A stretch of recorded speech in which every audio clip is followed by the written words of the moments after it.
L'eau. Sans elle, la vie ne serait jamais apparue sur Terre. Mais d'où vient-elle? Si l'eau est indispensable à la vie sur notre planète, ça doit être pareil sur les autres. Alors c'est la première chose qu'on essaie de trouver. Et on en cherche notamment sur Mars. Il ne peut pas y en avoir sur cette planète, mais il y en a eu. Il en reste des traces. C'est ce qu'on appelle une anomalie. C'est aussi un mystère. L'eau qui abonde sur la Terre pourrait-elle en effet venir de cette planète désertique?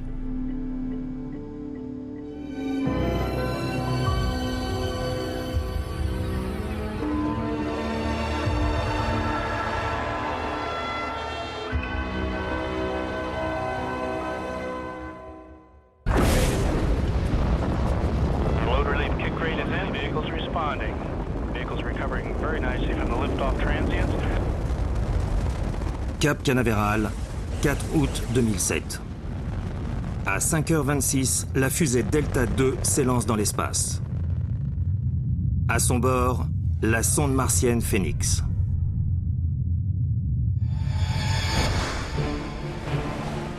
At this point, we have a strong signal from Phoenix via Odyssey. À Pasadena, les ingénieurs de la NASA sont anxieux. La mission coûte l'équivalent de 360 millions d'euros. All stations, we have confirmed crew stage separation and UHF signal acquisition via Odyssey. Atmospheric entry on my mark. 3, 2, 1, mark. Un voyage de 680 millions de kilomètres qui doit durer près de 10 mois. 1 minute since LOS, standing by for signal reacquisition. La sonde Phoenix va explorer les plaines arctiques de Mars à la recherche des ingrédients de la vie, comme le carbone ou l'azote, mais surtout l'eau. Touchdown detected. Landing sequence initiated. Elle doit tenter de prouver que la vie sur Mars est, ou a été, possible.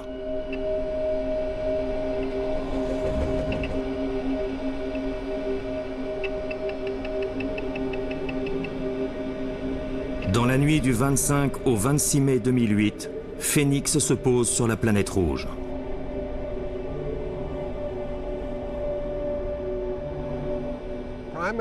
La mission principale de Phoenix consiste à explorer la zone arctique de Mars pour déterminer si la planète présente ou a autrefois présenté les conditions nécessaires à la vie.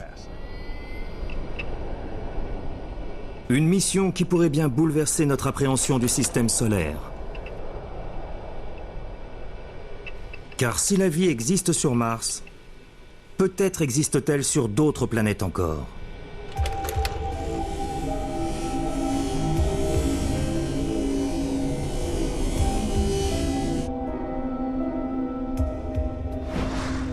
Découvrir des indices de vie à des millions de kilomètres de distance est une véritable gageure.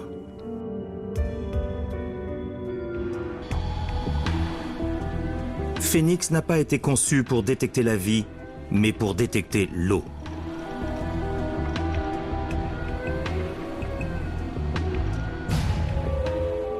Chris McKay est planétologue à la NASA.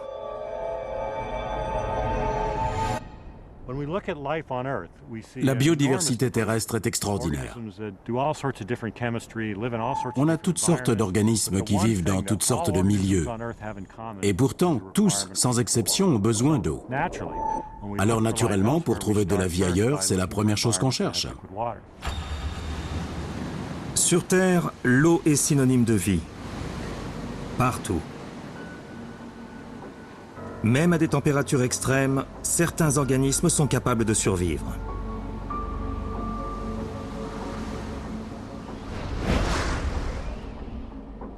Mais pourquoi chercher sur Mars? C'est ce que nous explique le géomorphologue Victor Baker. Au début des années 1970, la sonde Mariner 9 nous a transmis près de 9000 photos de Mars. Beaucoup montraient de larges vallées et des sillons naturels. Ces reliefs ressemblent à s'y méprendre à ceux tracés par l'eau sur la Terre.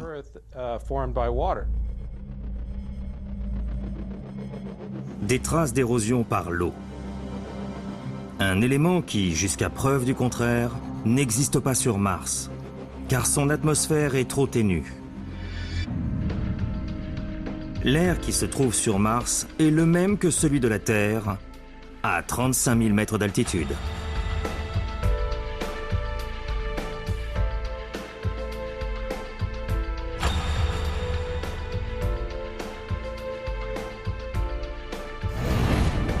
« 35 km, près de 4 fois la hauteur de l'Everest. L'atmosphère est la spécialité de Scott Rafking.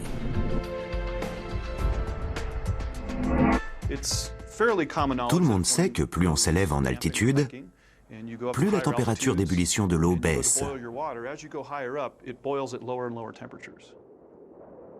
En fait, la pression atmosphérique est inversement proportionnelle à l'altitude. Et plus la pression baisse, moins l'eau a besoin d'être chauffée pour entrer en ébullition. Cette expérience illustre l'effet des conditions atmosphériques de Mars sur l'eau. À mesure que l'air se raréfie, la pression baisse à l'intérieur de la carafe. La réaction n'est pas immédiate. Mais quand la pression chute à un niveau équivalent à celle de Mars, l'eau se met à bouillir. En temps normal, l'ébullition survient à 100 degrés. Mais à si basse pression, elle se produit à température ambiante.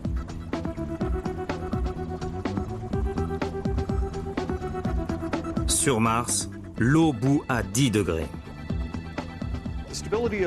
Sur n'importe quelle planète, la stabilité de l'eau dépend de la pression atmosphérique.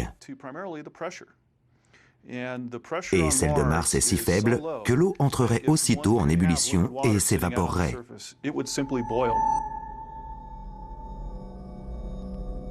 Quant à l'atmosphère de Mars, elle n'est pas assez épaisse pour isoler la planète.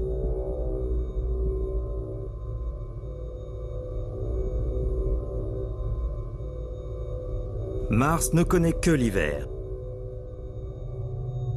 Les températures maximales ne dépassent pas les 20 degrés. Quant aux minimales, elles peuvent aller jusqu'à moins 140. L'extrême rigueur du climat martien pose un autre problème. Même si la pression était assez forte pour que l'eau ne bout pas, elle gèlerait immédiatement. Pourtant, ces reliefs semblent bien avoir été sculptés par l'eau.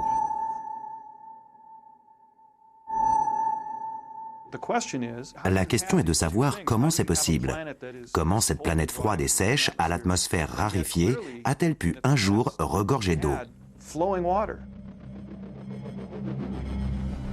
Plusieurs théories ont tenté d'expliquer la topographie martienne.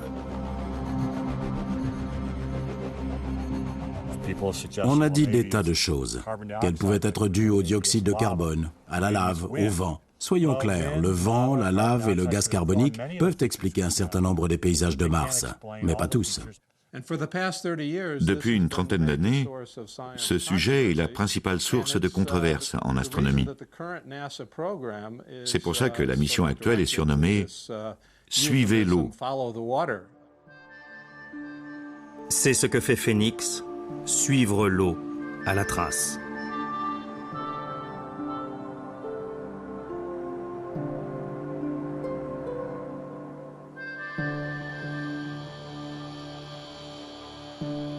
La sonde Mars Global Surveyor est en orbite autour de la planète depuis 1997. En juin 2000, les scientifiques se passionnent pour certains clichés étonnants qu'elle a pris sur Mars. Celui-ci date de 1999.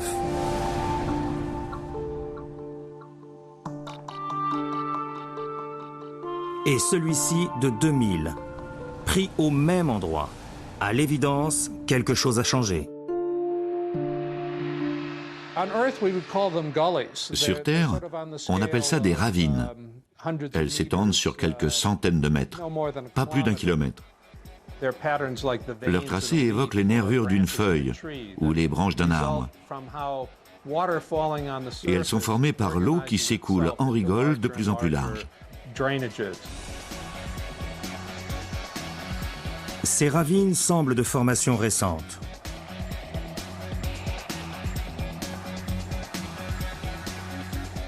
Elles sont apparues dans l'hémisphère sud de la planète, sur des pentes très peu ensoleillées, dans l'une des régions les plus froides de Mars. Leur ressemblance avec les ravines terrestres défie la logique et les lois de la physique. L'eau a-t-elle coulé sur Mars? Y coule-t-elle encore?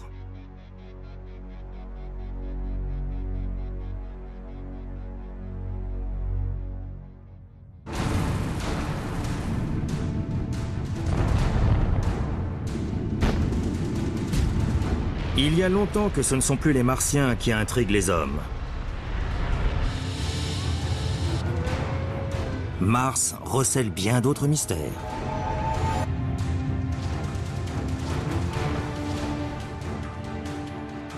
Des mystères comme cette pierre, par exemple, tout droit venue de Mars.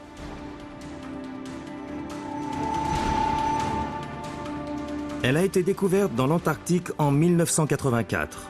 Elle mesure 15 cm de long et pèse plus de 2 kg. Son nom, la météorite d'Allen Hills. C'est l'une des 34 météorites martiennes retrouvées sur Terre. L'astrobiologiste David McKay, spécialisé dans l'étude des météorites, lui a consacré plus de 10 années de recherche. Ce qui rend cette météorite unique, c'est son âge. Non seulement c'est la plus ancienne des météorites martiennes connues, mais en plus, avec ses 4,5 milliards d'années, elle est plus vieille qu'aucune pierre jamais découverte sur Terre.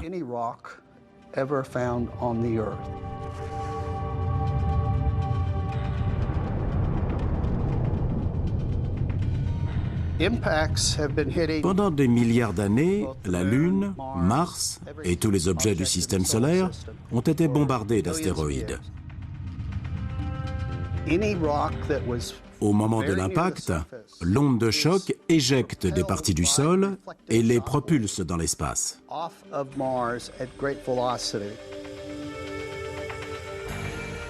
Pour gagner le cosmos, la roche doit s'échapper du champ d'attraction de la planète et donc fuser à près de 18 000 km/h. On pourrait comparer le phénomène à un trampoline. Quand vous sautez sur un trampoline, il rebondit en retour et vous envoie dans les airs. C'est la même chose pour les astéroïdes. Comme le trampoline, l'onde de choc propulse le bloc de pierre dans l'espace.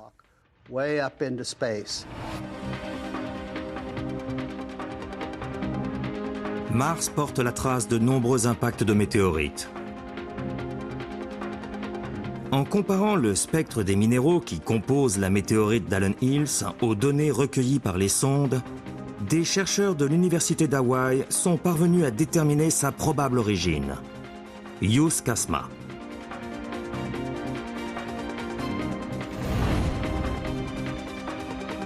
Yus Kasma fait partie de l'immense canyon martien baptisé Valles Marineris.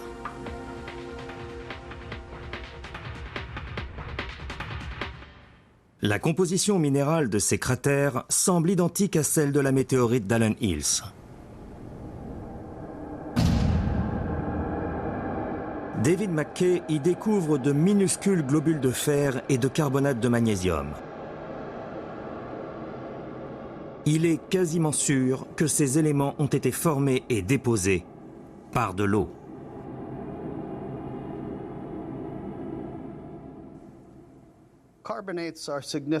Les carbonates sont primordiaux. Ils nous indiquent qu'il y a eu de l'eau, mais surtout qu'elle était à température relativement basse. Pour McKay, c'est la preuve que l'atmosphère de Mars n'a pas toujours été telle que nous la connaissons et qu'elle pouvait conserver de l'eau à l'état liquide.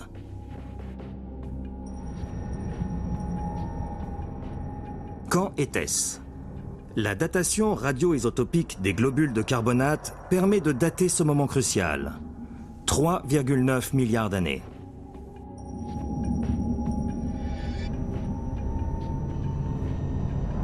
Une théorie aujourd'hui confirmée par les rovers, ces robots explorateurs de la NASA.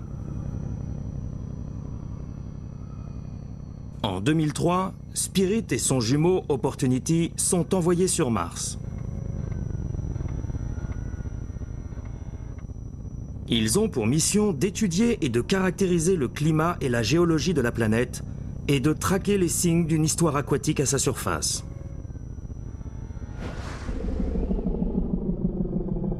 Steve Squires est le directeur scientifique de la mission. Ce sont des robots géologues. Et un géologue est un peu comme un enquêteur sur le lieu du crime. Il cherche des indices. Ces indices sont contenus dans la roche, il suffit de savoir les lire. C'est la roche qui nous révèle le passé de la planète. Les rovers sont équipés de toute une panoplie d'instruments scientifiques permettant d'analyser le sol et les roches de Mars.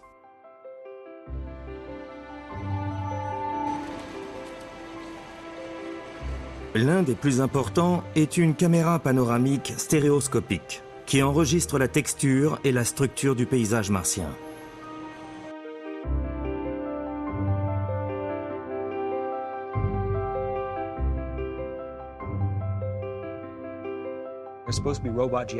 Quelle acuité visuelle attend-on d'un géologue? 10 aux 2 yeux. C'est pas mal, non? Eh bien, c'est exactement ce qu'on a donné aux robots. Parce qu'au bout de plusieurs siècles de géologie appliquée sur Terre, on sait que c'est ce qu'il faut. Ainsi équipés, nos 2 explorateurs font d'importantes découvertes qui tendent à confirmer que l'eau a bel et bien coulé sur Mars, et à flot.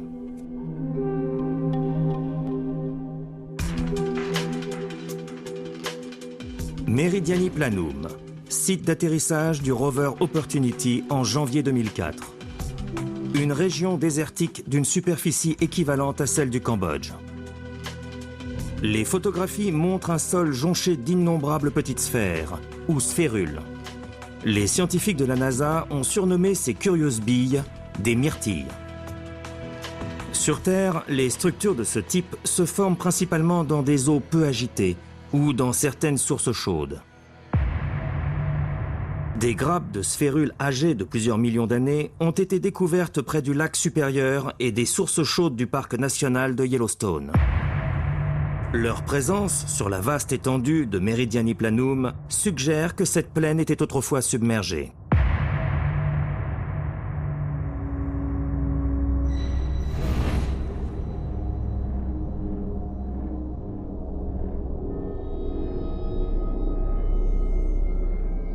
Ces clichés ont été pris par une caméra haute résolution embarquée sur la sonde européenne Mars Express.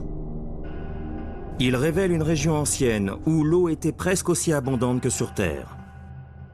Cette vaste dépression est baptisée Yanikaos. Un bras la relie à une région nommée Ares Vallis. Jim Rice est géologue. Pour lui, ces vestiges sont la preuve tangible qu'il y a eu sur Mars des crues gigantesques. Imaginez que tous les cours d'eau de la Terre réunis débordent en même temps. Eh bien, certains des fleuves de Mars étaient 20 à 30 fois plus importants que cela.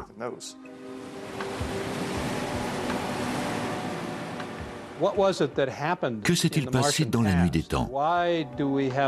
Pourquoi cette planète est-elle si froide et si aride, sans la moindre trace d'eau liquide en surface?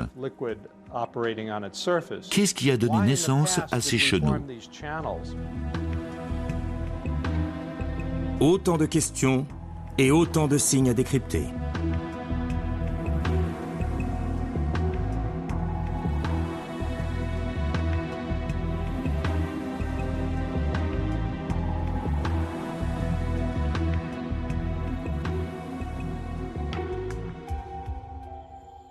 L'atmosphère de Mars a dû être plus chaude et sa pression plus élevée. C'est ce qui aurait permis à l'eau de se maintenir en surface à l'état liquide au lieu de s'évaporer. Dans les premiers temps de son évolution, Mars était nettement plus chaude en effet. Elle était bouillante.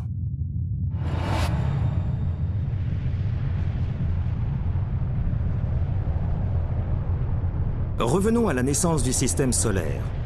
Il y a environ 4,6 milliards d'années, l'univers engendre notre Soleil.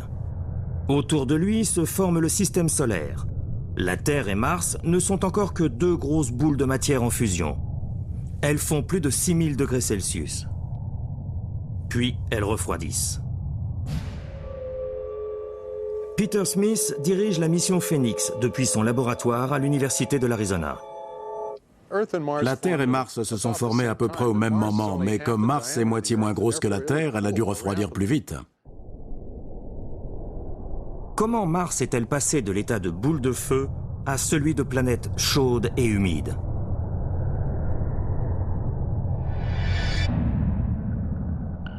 Démonstration.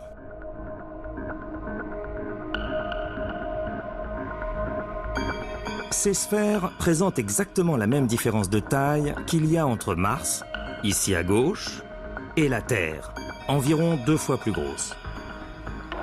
Après les avoir chauffées à la même température, nous les laissons refroidir naturellement. Ce film infrarouge en accéléré montre clairement que la sphère représentant Mars refroidit beaucoup plus vite que sa voisine. Quand la Terre brûlait, Mars était déjà assez fraîche pour pouvoir accueillir de l'eau. Une eau qui lui vient des comètes. Le jeune système solaire fourmille d'astéroïdes et de comètes constituées de glace. En s'écrasant sur les planètes, la glace fond. Sur la Terre bouillante, l'eau s'évapore instantanément. Sur Mars, elle reste. Et d'immenses quantités d'eau cosmique s'accumulent. L'eau s'est stabilisée sur Mars bien avant de se stabiliser sur la Terre. Et elle a pu créer des orages, des vallées, des fleuves, des lacs, comme l'a fait plus tard notre planète.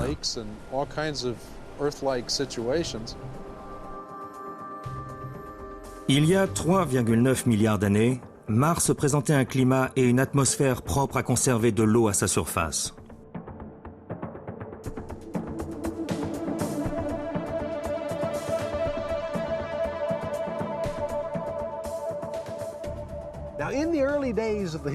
Dans les premiers temps de notre système solaire, la Terre n'était pas favorable à la vie. Elle était pleine de gaz délétères, de volcans qui crachaient toutes sortes de choses. Mars, au contraire, était tempérée et pleine d'eau, l'endroit le plus propice à la naissance de la vie. Aujourd'hui, Mars n'est plus tempéré. Mais qu'en est-il de son eau? Les chercheurs placent d'immenses espérances dans la mission Phoenix. Ils espèrent découvrir des éléments de réponse à de nombreuses questions non résolues. Peut-être même à celle de notre place dans l'univers. En 2003, l'orbiteur Mars Odyssey de la NASA transmet cette image à la Terre. Grâce à son spectromètre gamma, Odyssey mesure la quantité d'hydrogène présente sous la surface jusqu'à 1 mètre de profondeur.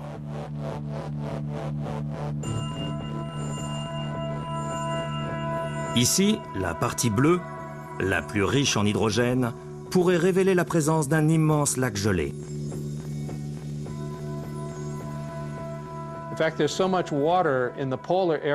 Il y a tant de glace sur les calottes polaires et aux alentours que si elle était à l'état liquide, la surface de la planète serait inondée sur 6 à 10 mètres.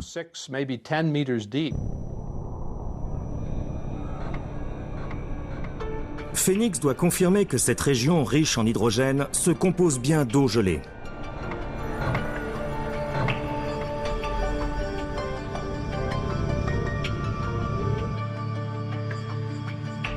Il restera alors à savoir pourquoi cette eau s'est retrouvée prise sous la surface. Certains experts évoquent l'idée d'un changement climatique. Comment se serait-il produit ?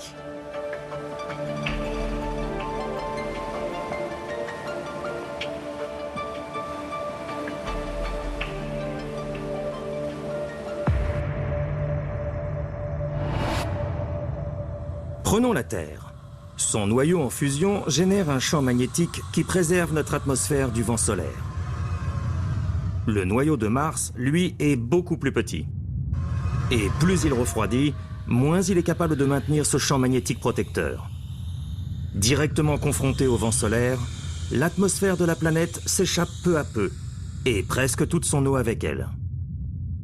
La pression atmosphérique baisse, l'effet de serre diminue et les températures dégringolent. Toute l'eau restante s'évapore ou se congèle. Et Mars devient la planète que nous connaissons. Un monde de glace.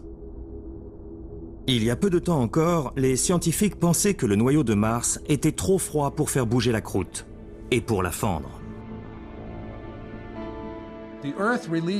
La Terre dégage beaucoup de chaleur avec la tectonique des plaques. Les nouvelles croûtes qui se forment dans les bassins océaniques poussent en permanence les plaques continentales. Mars ne connaît pas cela. Or, la découverte de ces ravines dans l'hémisphère sud porte à croire que le noyau n'est pas aussi froid qu'on le supposait. Mars est trop froide pour connaître des dégagements de chaleur semblables à la Terre. On pense que la chaleur du noyau s'accumule et qu'elle se dégage épisodiquement en une sorte d'explosion. Celle-ci dégèle le permafrost martien et émet peut-être des gaz qui modifient la composition de l'atmosphère et augmentent l'effet de serre. Pendant cette période temporairement instable, il se pourrait qu'il y ait de l'eau liquide à la surface. Ces brèves inondations expliqueraient la présence des ravines.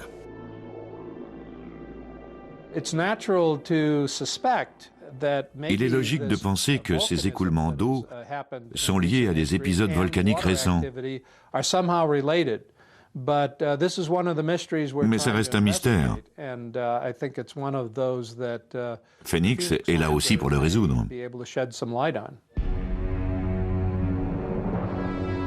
La sonde a été conçue pour découvrir de la glace et pour analyser sa composition. Cela permettrait de reconstituer l'historique de la glace martienne et d'expliquer comment l'activité géothermique et le changement atmosphérique ont pu affecter l'eau présente autrefois.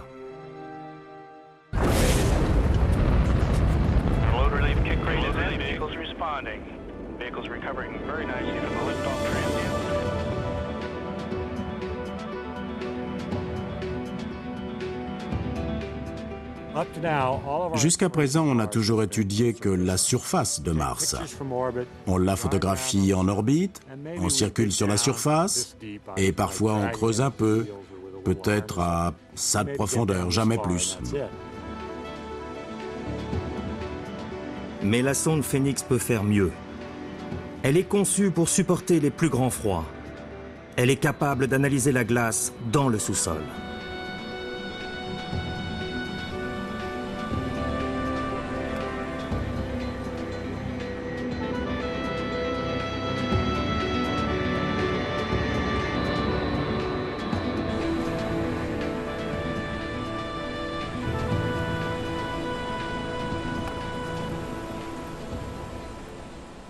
Une fois posée sur Mars, Phoenix s'est mise à creuser. La sonde est équipée d'un bras excavateur capable de creuser jusqu'à 90 cm de profondeur, là où devrait se trouver la couche de glace. C'est son outil le plus précieux. Mesurant près de 2,50 m, il peut creuser des tranchées, gratter la glace et collecter des échantillons jusqu'aux instruments d'analyse qui sont à son bord. Peter Smith, directeur scientifique de la mission.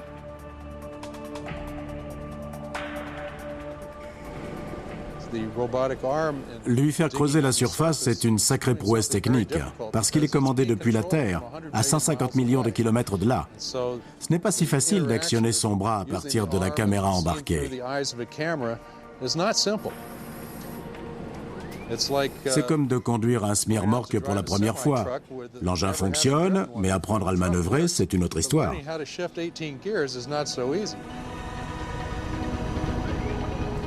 Le bras excavateur de Phoenix achemine des échantillons de sol et de glace jusqu'à un analyseur par effet thermique d'émanation gazeuse appelé TEGA. Le Tega contient 8 mini-fours qui ont à peu près la taille d'une cartouche de stylo. Une fois l'échantillon enfermé de manière étanche, le four chauffe lentement et régulièrement.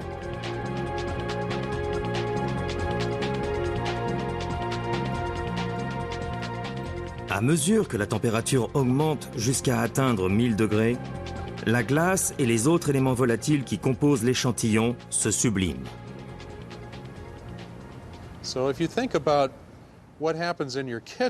Le processus est le même que dans votre cuisine. Un rôti va cuire gentiment à 200 ou 300 degrés. Mais si vous montez à 800, 900, 1000 degrés, les matières organiques vont se transformer en fumée. Elles vont s'échapper et déclencher l'alarme incendie. Eh bien, c'est à peu près ce que fait le Tega. Entre 900 et 1000 degrés, les échantillons de sol et de glace dégagent différents gaz. Un spectromètre de masse analyse ces derniers. Il recherche d'infimes quantités d'hydrogène, d'oxygène, de carbone et d'azote, les ingrédients de la vie. Mais chacun des 8 fours ne peut être utilisé qu'une seule fois. La sonde doit donc prélever des échantillons à 8 profondeurs différentes.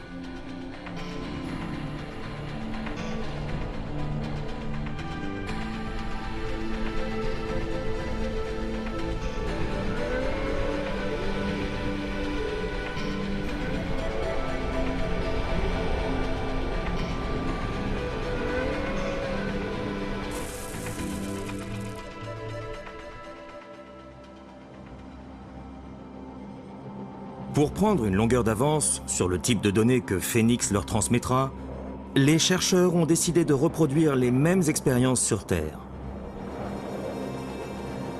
D'un point de vue géologique, Mars et la Terre sont étrangement proches.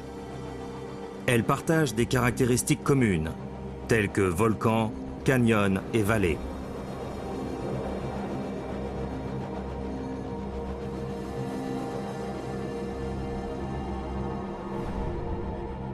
Voici l'endroit le plus martien de la Terre, l'Antarctique. Les régions les plus chaudes et les plus humides de Mars doivent ressembler à ce que la Terre a de plus froid et de plus aride. Selon moi, les étendues glacées de l'Antarctique sont ce qui se rapproche le plus de Mars. Chris McKay et Peter Smith vont accomplir ici la même mission que Phénix sur Mars. L'idée est d'établir la corrélation entre les mesures de Phénix sur Mars et celles qu'il obtiendrait dans les vallées désertiques de l'Antarctique. Il creuse le permafrost pour découvrir si la vie, ou les conditions qui lui sont indispensables, existent dans les terres les plus inhospitalières. La surface est rougeâtre, très nettement différente des couches inférieures. On va mesurer couche après couche, jusqu'à la glace. Sur Mars, le bras robotisé de Phénix récolte des échantillons à mesure qu'il creuse et les présente aux appareils qui les analysent directement sur place. Ici, il suffit de regarder le sol pour y voir l'empreinte de l'eau. Si on découvre ça sur Mars, ça signifie qu'elle est habitable, qu'elle pourrait abriter une forme de vie.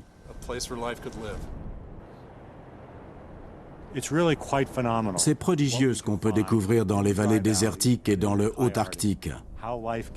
La vie est capable de se contenter d'eau liquide en quantité infime et temporaire. Comme leur nom l'indique, les extrémophiles sont des micro-organismes qui prospèrent en milieu extrême. Les premiers ont été découverts dans les années 1960 dans l'un des geysers du parc national de Yellowstone. On en trouve également au fond des océans, dans des milieux hyper salins et même dans les eaux saturées d'uranium qui avoisinent les centrales nucléaires. Mais ce sont les psychrophiles qui résistent au froid rigoureux de l'Antarctique qui intéressent nos chercheurs.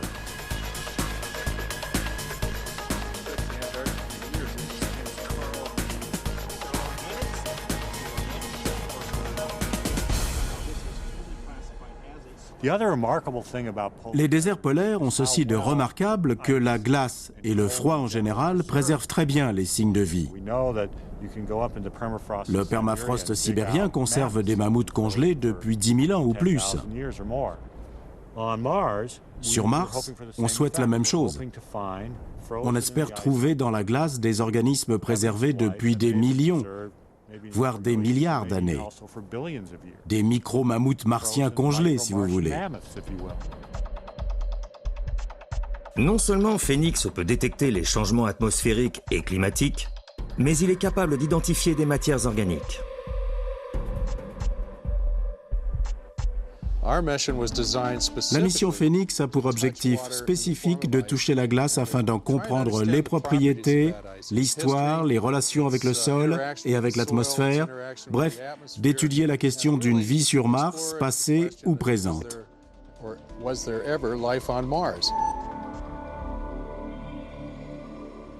En d'autres termes, les scientifiques aimeraient que Phénix trouve du carbone, de l'hydrogène, de l'oxygène et de l'azote. Si on découvre qu'il y a eu sur Mars des matières organiques, des sources d'énergie et de l'eau, on sera bien obligé de se dire que c'est une planète habitable qui a peut-être abrité une forme de vie. L'avancée scientifique la plus significative de Spirit a eu lieu 1200 jours après sa mission, qui ne devait durer que 90 jours. Début 2007, Spirit tombe en panne. Une panne bénigne, mais elle fournit sans le vouloir la meilleure preuve à ce jour que Mars a pu abriter la vie. Sa roue avant droite ne tournait plus. Mais on continue à le faire rouler. Donc cette roue creusait un sillon en traînant dans le sol. Et par-ci par-là, une chose intéressante est apparue au fond du sillon. Après analyse, un échantillon de la Terre découverte par la roue bloquée présente des résultats inattendus. Elle se compose à près de 90% de silice pur. Ça a été une découverte totalement inopinée. Une aubaine. Si cette roue ne s'était pas coincée, on n'aurait peut-être jamais rien su. Cette précieuse trouvaille atteste la présence de l'eau.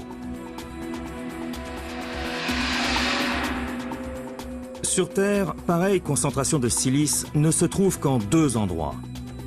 Les sources chaudes ou les fumerolles. Deux milieux qui bouillonnent d'eau et de vie. Sur Terre, la silice se trouve dans les sources chaudes ou dans les fumerolles très riches en vie microbienne.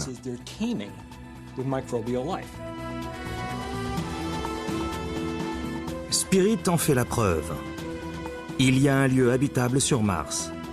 Un lieu où des extrémophiles auraient pu proliférer et qui prolifèrent peut-être encore.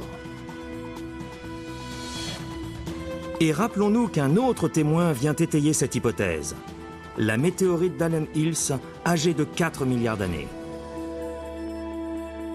Elle comporte des structures que certains interprètent comme la première preuve tangible d'une forme de vie sur Mars.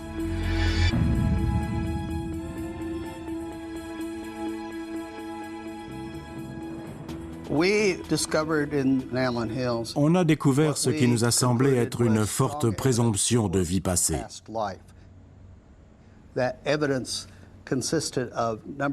Il s'agissait, primo, de minuscules traces similaires à celles que laissent les fossiles sur Terre.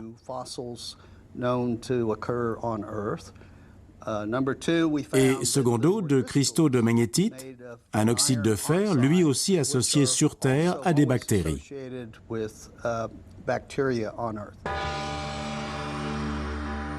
Pour Mackay et son équipe, la météorite d'Allen Hills porte la preuve d'une vie passée sur Mars. Lorsqu'il l'annonce en 1997, la communauté scientifique reste sceptique. La présence des fossiles dans la météorite martienne reste sujette à caution. Ce ne sont pas vraiment des structures biologiques, seulement des petites choses rondes et ovales.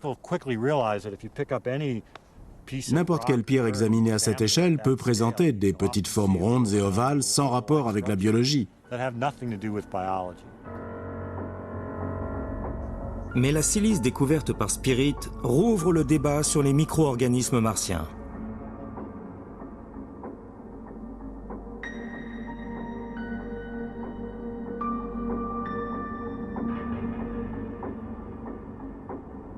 Si des extrémophiles peuvent se fixer dans des milieux similaires sur Terre, alors pourquoi pas sur Mars ?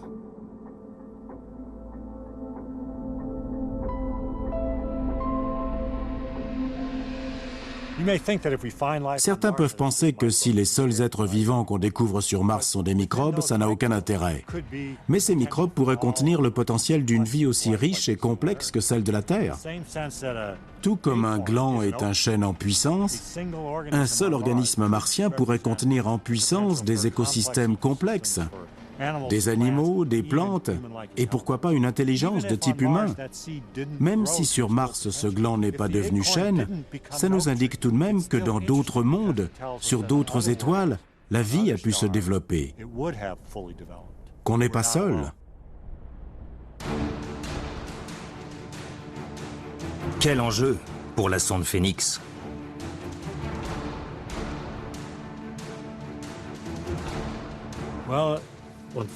Quand Phoenix se sera posé et qu'on aura confirmation de la réussite de l'atterrissage, je vais pousser un sacré soupir de soulagement.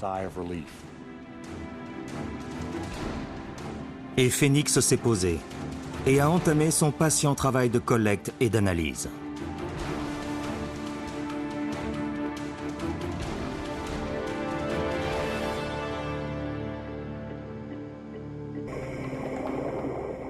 La vie sur Terre est-elle un prodigieux hasard? Une chance estimée à 1 sur 10 puissance 24? Ou la vie apparaît-elle dès que les circonstances y sont propices? Phoenix a emporté vers Mars autant d'interrogations que d'espoir. La sonde est maintenant à l'approche de sa destination.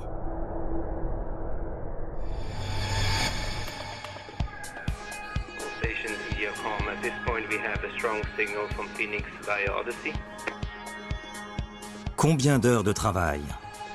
Combien de compétences réunies? Combien d'espoir à nourrir?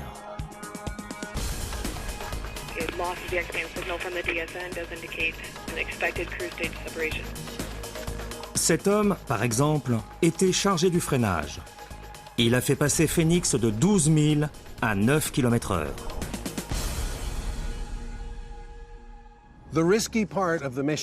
La partie délicate commence à l'approche de Mars. Quand on entre dans l'atmosphère, le processus de décélération commence. En 6 ou 7 minutes, on passe de plusieurs milliers de kilomètres à l'heure à moins de 10 pour pouvoir atterrir en douceur.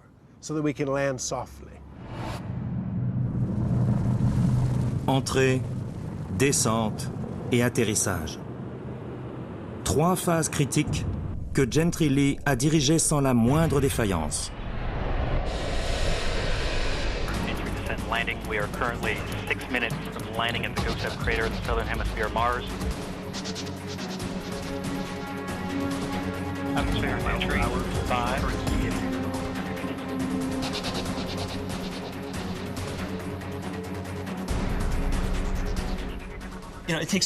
Il y a 6 minutes entre l'entrée dans l'atmosphère et l'atterrissage. Et il en faut 10 au signal radio qui voyage à la vitesse de la lumière pour arriver jusqu'à la Terre. À ce moment-là, on est spectateur, rien d'autre. On a plein de choses sous contrôle, mais ce qu'on n'a pas, c'est les commandes. On ne peut absolument rien faire. C'est un moment d'impuissance absolue. Que ça se passe bien ou non, ça se passe sans nous.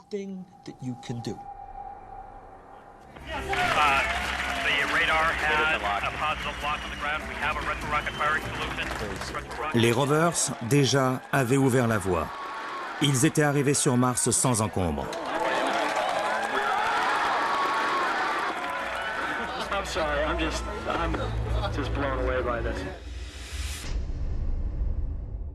C'était encourageant, mais rien ne garantissait que Phoenix s'en sortirait aussi bien.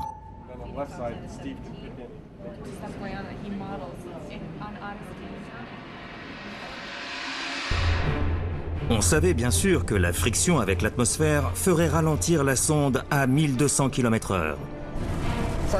D'abord, le bouclier thermique convertit cette incroyable énergie cinétique en chaleur.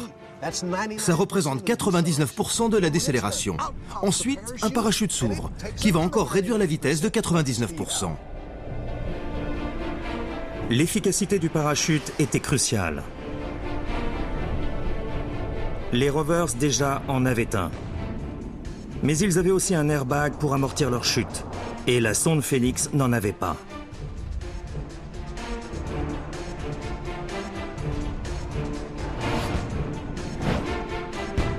Tout était prévu. 12 rétrofusées regroupées sous sa coque devaient la faire ralentir. Dans les 34 dernières secondes de descente, ces rétrofusées devaient s'allumer pour faire atterrir la sonde en douceur à 9 km/h à peine.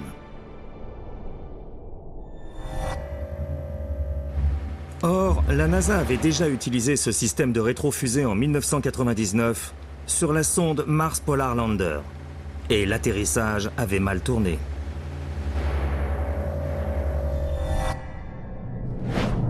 Si les rétrofusées de Phoenix avaient flanché, sa descente finale aurait donné ceci.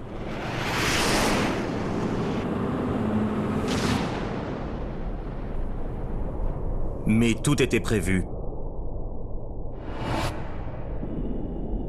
Et ça a marché. Tout se passe comme prévu.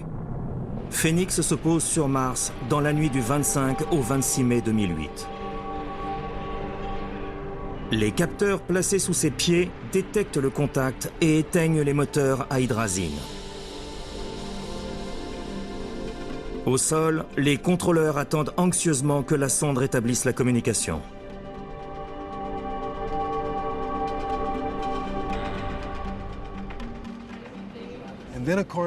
Ensuite, bien sûr, vient le moment où il est trop tard pour poser des questions. Est-ce que le radar a bien vu le sol? Est-ce que l'ordinateur a bien interprété les données? Est-ce que les rétrofusées ont bien fonctionné? Je veux savoir. Il y a quelqu'un? Répondez vite! Et la sonde Phoenix a répondu. Elle va donc poursuivre l'une des plus grandes quêtes de tous les temps. Celle d'une vie possible ailleurs que sur Terre.